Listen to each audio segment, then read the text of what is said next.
how did you just wake up one day and say, I want to own a bookstore, or how did this come to be? It's kind of a funny story. I guess I started collecting rare books in 2012, 2013. Around that period, I started attending the rare book conventions, New York, Boston, and California, run by the ABAA, the American Booksellers Association of America, that manages the rare book industry.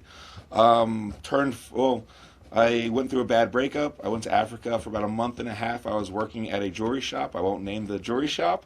I came back and they had slashed my hours and took away my benefits and all that type of stuff. Like, you know what? Midlife crisis. I'm about to turn 40.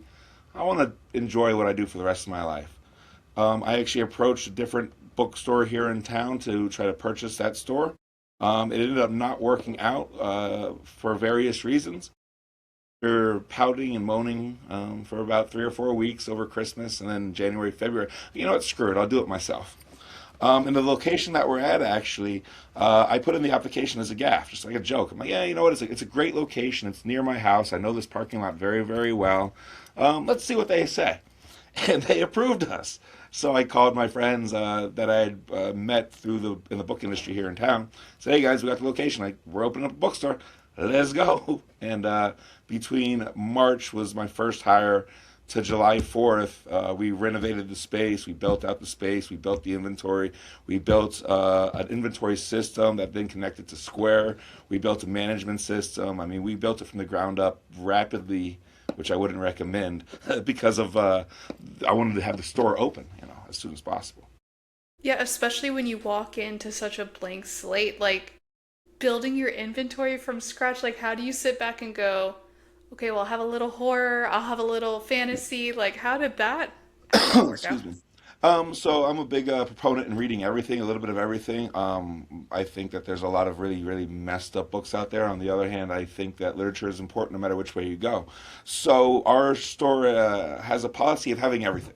So we have all genres, we have all subjects, we have a wide mix of all different subjects. And I made a point. I wanted I love Christians and I hate Christians book right next to each other. I love gays, I hate gays book right next to each other because we're here to promote literature and promote reading.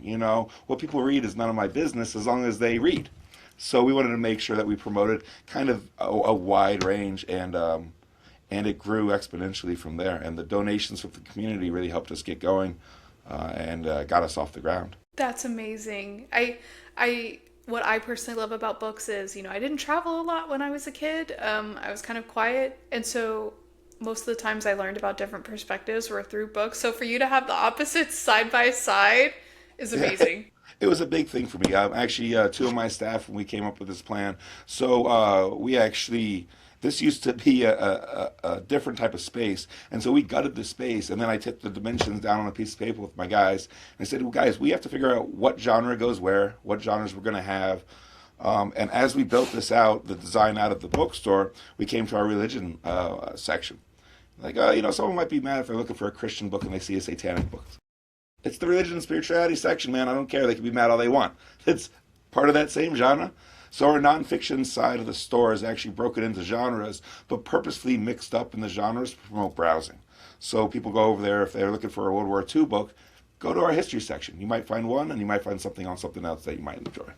That's fantastic. And it sounds like a great, like, just bring an iced coffee and just peruse up and down all of the Yes. aisles.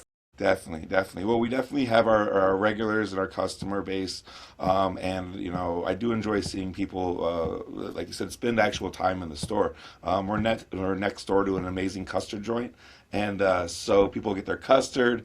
They come over here. Oh, my staff eats it for lunch almost every day to every other day. I'm like, guys, that'll be 500 pounds. The other side of us is a popcorn store, so not the healthiest location in the world, but people get their popcorn, wander, their custard, and wander. So.